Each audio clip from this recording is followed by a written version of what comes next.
lagi YB. Berkenaan dengan Belanjawan 2025, kita melihat Perlis tidak ditinggalkan dalam beberapa projek yang berkaitan infrastruktur. Mungkin YB boleh memberi sedikit rumusan berkenaan Belanjawan 2025 yang memfokuskan kepada negeri Perlis. Secara kasarnya saya ucapkan tahniah kepada Yang Amat Berhormat Datuk Seri Anwar Ibrahim yang tidak lupa negeri Perlis. So beberapa projek yang telah di-highlightkan, salah satu adalah Jalan Pesisir Pantai Kuala Sanglang dan yang kedua adalah naik taraf jalan 2 lorong di jalan wawasan ya, dari 2 lorong ke 4 lorong, dan tak lupa juga ada naik taraf blok kompleks ICQS di Wang Kelian. So ini melihatkan beberapa projek yang begitu besar dan akan membantu negeri Perlis dalam pembangunan negeri Perlis khususnya. Antara 3 tumpuan selain daripada membugar ekonomi dan juga berkenaan dengan perubahan, perkara ketiga tumpuan oleh PMX kita adalah mensejahtera rakyat. Jadi kita melihat pelbagai peningkatan, pelbagai tambahan dan pelbagai tumpuan terutama kepada golongan rentan. Mungkin YB boleh memberi rumusan berkenaan dengan mensejahtera rakyat yang memperlihatkan keprihatinan dan kebajikan yang ditekankan oleh Perdana Menteri. Beberapa program perkara yang mensejahterakan rakyat khususnya dalam kebajikan rakyat, kesihatan rakyat dan juga kesejahteraan rakyat. Contohnya dalam bahagian kebajikan kita tengok ada kenaikan bantuan untuk warga emas, anak yatim, OKU dan sebagainya.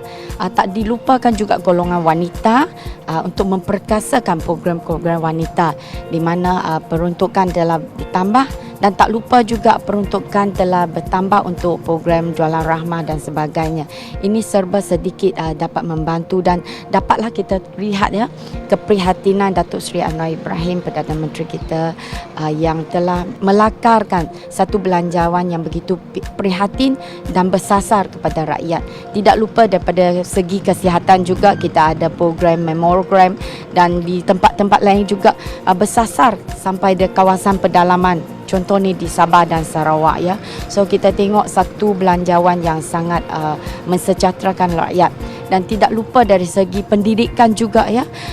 Bantuan untuk pendidikan, untuk murid-murid telah bertambah, untuk sekolah-sekolah bertambah dan juga untuk kesejahteraan rakyat. Contohnya macam pendidikan tinggi ya, belanjawan dan juga pembiayaan subsidi kepada pendidikan untuk pelajar-pelajar di IPTA dan sebagainya. YB sedikit komen berkenaan dengan sektor korporat juga dan GLC juga diminta dilibatkan dalam membantu memberi sumbangan berbentuk beasiswa kepada para graduan ataupun mahasiswa. Mungkin YB boleh memberi sedikit rumusan apakah perkara ataupun kebaikan ataupun aspek positif dari sudut ini. Ini adalah satu unsur yang baik dengan izin CSR ya, daripada pihak korporat di mana kita membantu dalam pembangunan ekonomi. Contohnya kerajaan cuba sedaya upaya untuk membangunkan ekonomi, perbaikan pembangunan ekonomi, tambah baik lagi bidang sektor ekonomi dan perniagaan untuk semua pelabur dan sebagainya. Dan sebagai satu balasan kepada keprihatinan dan juga usaha kerajaan. So sama-sama kita berganting bahu, tak kira dari segi kerajaan ataupun pihak korporat ya, sama-sama kita memberi beasiswa untuk diberikan kepada pelajar-pelajar. Berat sama dipikul, ringan sama dijinjing. Okey. Perkara terakhir lagi YB berkenaan dengan para peniaga dan juga penjaja kecil juga tidak dilupakan menerusi PBT. Jadi mungkin YB boleh melihat sebenarnya seluruh ataupun kita kata golongan masyarakat tidak kira berniaga, bekerja, pekerja ataupun mereka dari golongan yang kita kata lemah dibantu. Jadi bagi golongan peniaga mungkin YB ada sedikit komen berkenaan dengan bantuan yang akan disalurkan menerusi PBT.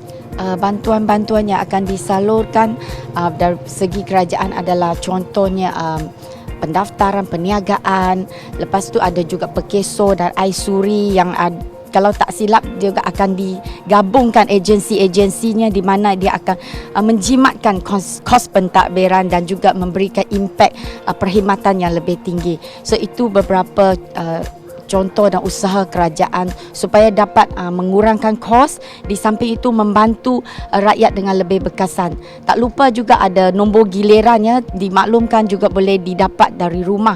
So rakyat tak payah nak beratur lama-lama di kaunter UTC contohnya. So ini adalah satu usaha yang begitu bersasar daripada pihak kerajaan ya. Satu penelitian dan yang menghalusi keperluan dan kehidupan rakyat negara kita. Terima kasih YB. Okay, sama-sama.